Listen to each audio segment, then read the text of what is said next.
Muy buenos días, mis queridos hermanos y amigos. Una vez más estamos aquí para compartir la palabra del Señor.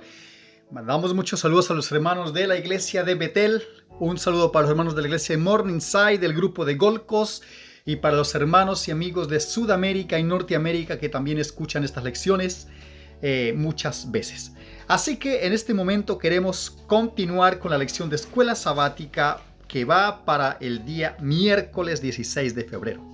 Y como siempre lo he dicho, esto no tiene fecha de vencimiento. Puede escucharla todas las veces que quiera y sea necesario, porque la palabra del Señor dice que la repetiremos a nuestros hijos en la mañana, en la tarde, al acostarnos, cuando nos levantemos, porque la repetición de una cosa conlleva inevitablemente a la acción. Así que lo bueno, escúchalo, repítalo y compártalo. El título para la lección de hoy es: El nuevo pacto tiene mejores promesas. ¿A cuánto les gustan las promesas de la Biblia? A mí me encantan. Y yo marco muchas de las promesas que hay en la Biblia y las tomo para mí, aprovecho de ellas. Claro, no nos gustan mucho las correcciones cuando el Señor nos reprende, nos exhorta, pero sí nos gustan las promesas. Y hoy no vamos a hablar de las correcciones, así que tranquilos, pero vamos a hablar de las promesas maravillosas. Mire, si estoy hablando para alguien que siente que su vida no vale, que no tiene sentido, si estoy hablando a alguien que siente que no sabe para dónde ir, que su vida no tiene rumbo, que no sabe de dónde viene ni para dónde va, entonces esta lección es para usted. Escúchela muy bien, porque a mí me encantó y por eso la quiero compartir con ustedes. Aquí comienza el estudio diciendo: podemos sentirnos tentados a pensar que el nuevo pacto tiene mejores promesas, en el sentido de que tiene mayores recompensas que las que tenía el antiguo pacto. Una patria celestial, la vida eterna y otras. La verdad es que Dios les ofreció a los creyentes del Antiguo Testamento las mismas recompensas que nos ofrece a nosotros. Vamos a ver cuáles son las recompensas, las cosas que Dios le ofreció a la gente del Antiguo Testamento. Y vamos a ver entonces cuáles son para nosotros hoy también. Vamos a ver Hebreos capítulo 11. Y comienza allí la palabra del Señor diciendo de la siguiente manera, 11:10. Veamos. Hebreos capítulo 11, versículo 10. Pero voy a leer un poquito más atrás para entrar al contexto de qué está hablando esto, ¿verdad? Por la fe Abraham, siendo llamado, obedeció para salir al lugar que había de recibir como herencia, y salió sin saber a dónde iba. Así como Dios llamó a Abraham, Dios te llama también a ti. Así como Dios le ofreció una tierra prometida a Abraham, también te ofrece un lugar mejor para ti. Ahora dice: por la fe habitó como extranjero en la tierra prometida, como en tierra ajena, morando en tiendas con Isaac y Jacob, coherederos de la misma promesa. Ahora, ¿por qué es que ellos, con tanto tiempo que estuvieron ahí, no hicieron edificios? No construyeron casas sólidas, grandotas. Porque ellos esperaban en su tiempo entrar a la tierra prometida. Aunque habían llegado a la Canaán, no estaban contando que esa era la tierra prometida, porque sabían que Dios tenía otra mejor. Mire, versículo 10 dice: porque esperaban la ciudadanía, o la ciudad que tiene fundamentos, cuyo arquitecto y constructor es Dios. ¿Saben algo? Que cuando uno va a construir una casa, hay que contratar a un arquitecto o un diseñador, y él es el que hace el dibujo, ¿verdad? Los planos, todo lo que uno quiere hacer. Pero luego hay que conseguir un constructor para que haga lo más exacto posible a los planos, al diseño que se ha realizado. Pero no siempre queda igual, ¿saben?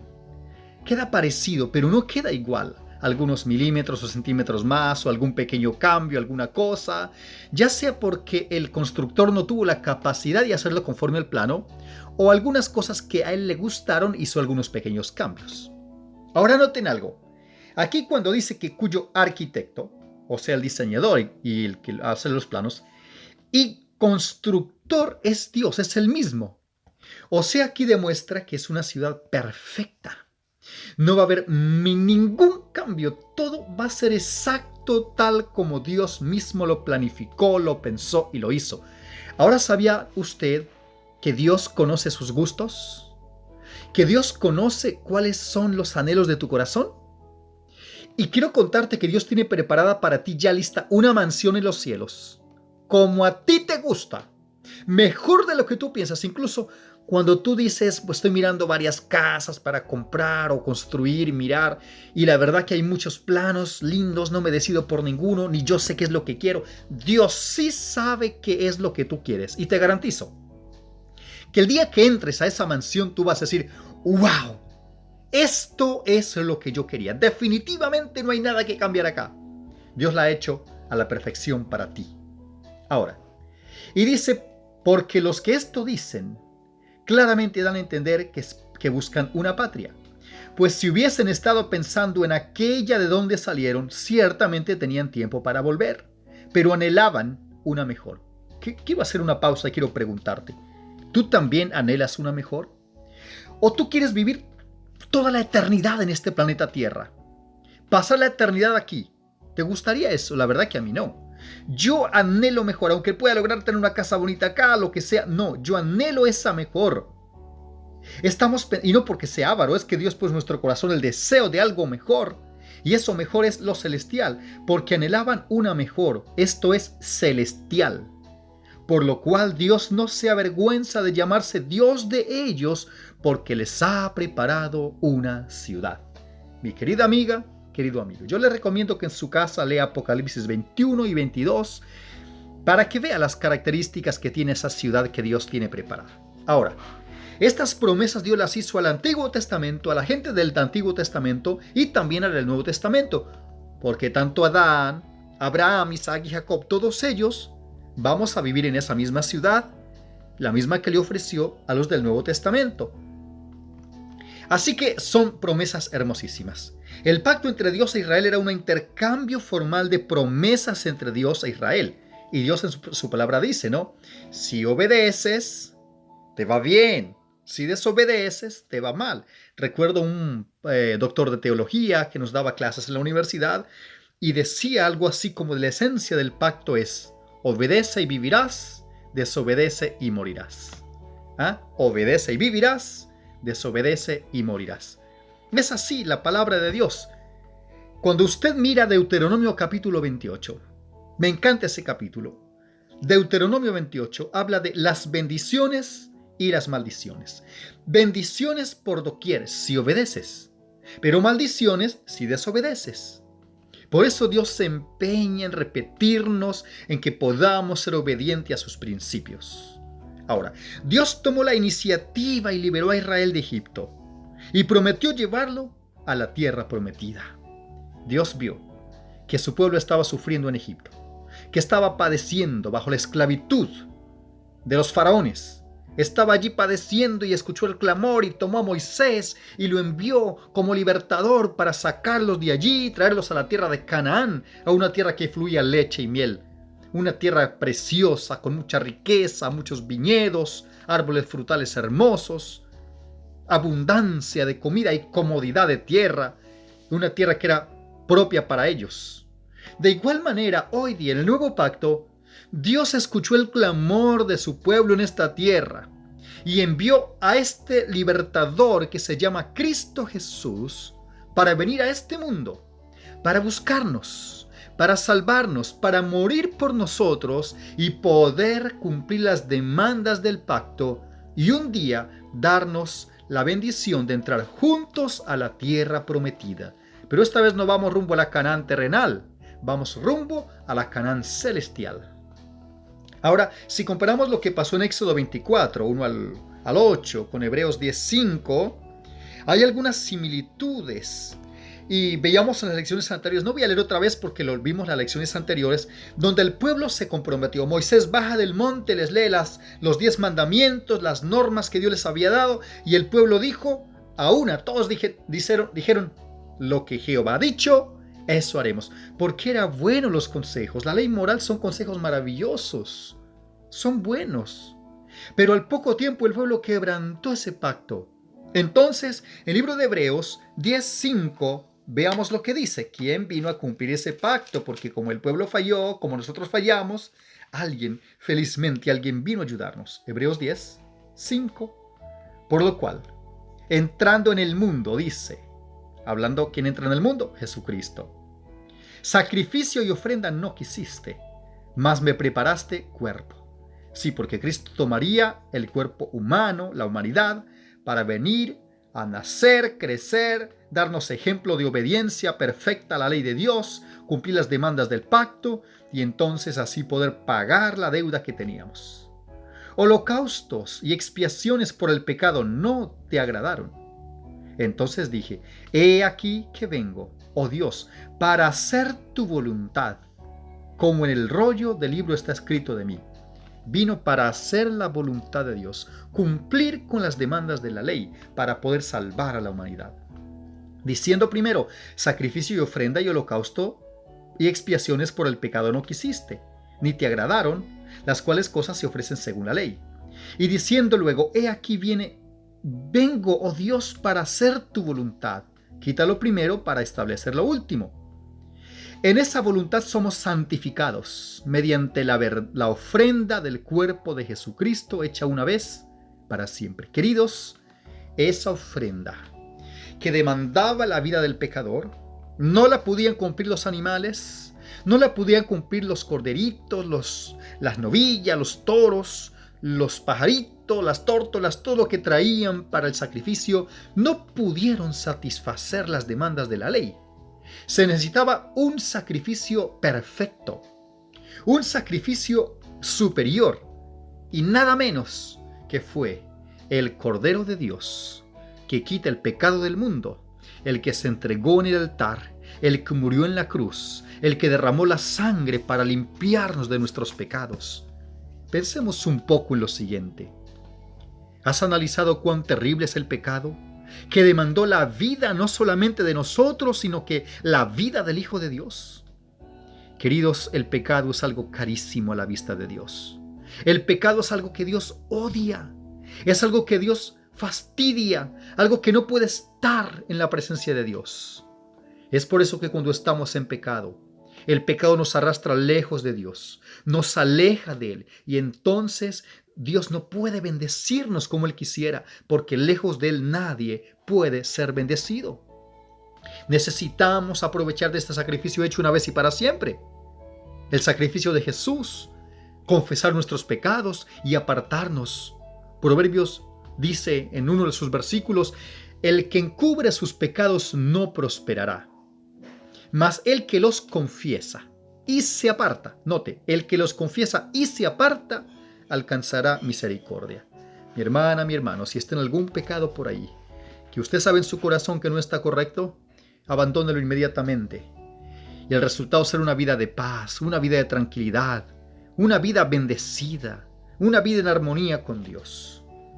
El pacto entre Dios e Israel se ratificaba con sangre. Esta sangre se rociaba sobre el altar que representaba a Dios y sobre las 12 columnas que representaban al pueblo. El pueblo de Israel prometió obedecer todo lo que el Señor había dicho. ¿Cuántas veces nosotros también no hemos prometido? No, sí, desde ahora sí me voy a portar bien. No, ahora sí yo me comprometo con el Señor, con la iglesia, ahora. Pero ¿cuántas veces fallamos y necesitamos del Señor todos los días, de su infinita misericordia? Esa era la promesa divina y es lo que se requiere de nosotros al hacer un pacto con Dios. Pregunta, ¿cómo está tu pacto con Dios? ¿Estás cumpliendo con lo que te comprometiste? ¿Estás renovando tu pacto con el Señor cada día? ¿Estás consagrándote delante de Dios para hacer lo que Él pide? Si no, te animo para que lo hagas ahora, para que empieces ahora, mi amiga, mi amigo. No te quedes ahí, es ahora. Dios te invita ahora. Dios te está llamando ahora. Él quiere renovar ese pacto contigo, por dañado que esté, por quebrantado que esté. Él quiere renovar ese pacto contigo. El espíritu de profecía, el conflicto de los siglos, dice de la siguiente manera en página 53.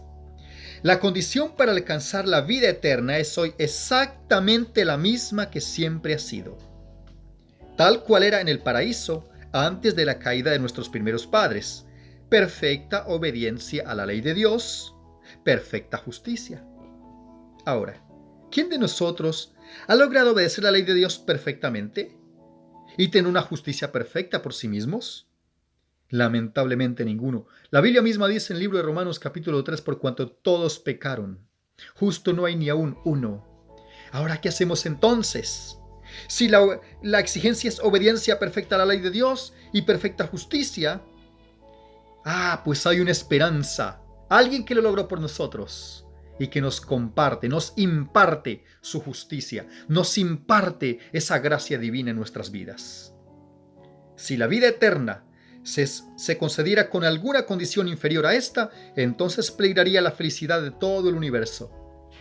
Se le abriría la puerta al pecado con todo su séquito de aflicción y miseria, y se lo inmortalizaría. Supone que Dios dijera, mira, no importa, guarda los mandamientos, los que tú quieras, lo que te acomode, y el resto deja así. Entonces suponga que en el cielo entra alguien que no le gusta guardar el séptimo mandamiento, por ejemplo.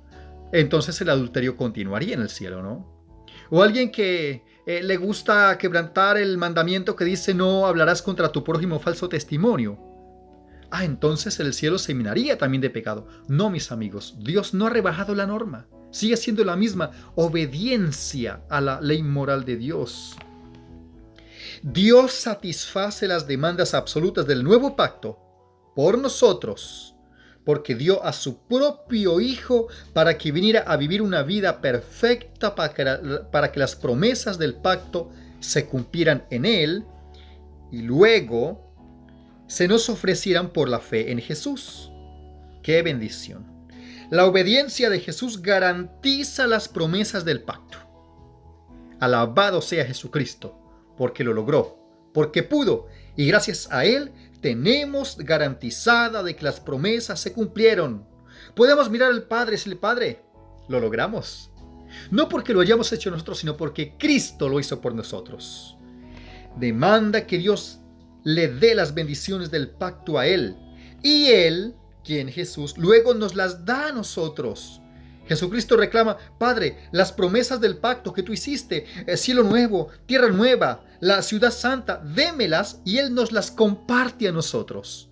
Qué bendición de Salvador que tenemos. Qué bendición de hermano mayor en el cielo. Qué bendición de aquel representante que tenemos allí, que intercede por nosotros, que reclama en favor de nosotros, sin merecerla, porque ninguno merecemos esas bendiciones. De hecho, aquellos que están en Cristo disfrutarán de esas promesas con Él. En segundo lugar, Dios no nos da su Espíritu Santo para empoderarnos así poder cumplir su ley. Voy a repetir, Dios nos da su Espíritu Santo para empoderarnos y así poder cumplir su ley. Con la ayuda de Dios y con el poder del Espíritu Santo podremos obedecer. Pregunto, ¿será que se puede no matar? Claro que se puede. ¿Será que se puede no hablar mal de los demás? Claro, es orar, pedir ayuda de Dios y frenar un poco la lengua, no hablar mal de nadie. ¿Será que se puede no codiciar lo ajeno? Claro que se puede también con la ayuda de Dios. ¿Será que se puede honrar al padre y a la madre? Claro. ¿Será que se puede guardar el sábado? Claro que sí. Coordinando su agenda, ordena su agenda para que ese día lo dediques para Dios. Se puede. Depende de ti, tú coordinas tu agenda.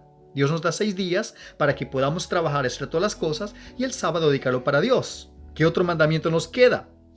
No matarás, no robás. ¿Será que se puede no robar? ¿Será que se puede ser honestos?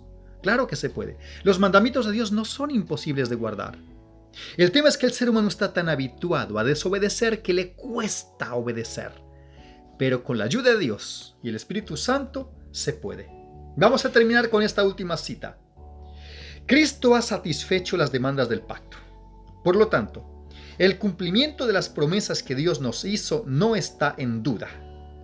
¿Cómo te ayuda esto a entender el significado de 2 de Corintios 1, 20 al 22? Vamos a ver qué dice 2 de Corintios 1, 20 al 22 y qué maravillosa esperanza encontramos aquí.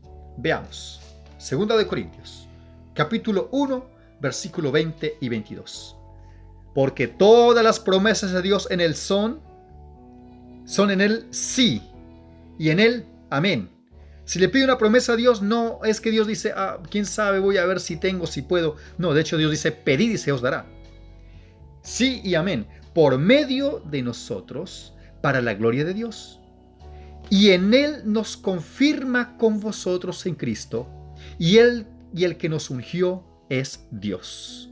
Eres el que nos ungió, el cual también nos ha sellado y nos ha dado las arras del Espíritu en nuestros corazones. Aquí también se refiere al Espíritu Santo como ese sello de Dios que es puesto en nuestros corazones. Esas arras. ¿Saben qué son arras, hermanos? Por ejemplo, cuando uno va a hacer un negocio, si yo voy a comprar un carro, por ejemplo, esto se usa mucho en Colombia. Si yo voy a comprar un carro y el carro vale 5 millones de pesos, yo no sé si actualmente hay un carro de 5 millones allá, no sé, creo que mucho más. Voy a poner 20 millones de pesos, un carro de 20 millones. Y al que le voy a comprar dice, ok, tiene que darme 2 millones de arras. Yo le paso los 2 millones. Y con eso pisamos el negocio y nos comprometemos de que yo le voy a comprar el carro y él me lo va a vender a mí y me va a mantener el precio. Si llega la fecha, se pone una fecha límite, entonces voy a comprar ese carro y resulta de que yo le digo al hombre, ¿sabe qué? Me arrepentí, mejor ya no quiero comprar ese carro, voy a comprar otro. ¿Sabe qué pasa? Él tiene el poder de retener ese dinero y no devolverme ni un centavo. Nada, no me tiene que devolver nada. Yo perdí esos 2 millones, perdí las arras. Así que cuando uno da arras, lo mejor que puede hacer es comprometerse a cumplir para no perder. Pero por otro lado, si es él el que dice, sabe que ya no puedo vender el carro, voy a romper el negocio, no lo voy a vender. Él tiene que devolverme mi plata y 2 millones más. Tiene que devolver el doble porque él está fallando al contrato. Ahora, aquí habla de unas arras. Dios nos dio el Espíritu Santo, es una garantía de que Él lo va a cumplir. Mi querida hermana y hermano, Dios se compromete a llevarte al reino de los cielos. Dios se compromete a perdonar tus pecados. Dios se compromete a salvarme. Dios se comprometió a cumplir por ti lo que tú no pudiste. Ahora tú le vas a decir a Dios que tú no vas a cumplir, que no vas a poner de su parte para cumplir con ese pacto que Dios te da la oportunidad de renovar, ser fiel a Él. Es mejor que seamos fieles a Dios, es mejor que cumplamos, porque de parte de Dios Él no va a fallar. Si usted está pensando, ¿será que Dios me lleva al cielo? ¿Será que me da la vida eterna? ¿Será que sí? ¿Será que no? No tiene que dudar. Dios por su parte ya cumplió. Tiene hasta la mansión preparada. Ahora el punto de la pregunta es, ¿estás tú preparado, preparada? ¿Estás alistándote para entrar al reino de los cielos con Cristo Jesús? Mi amiga, mi amigo, si no lo estás, corre ahora.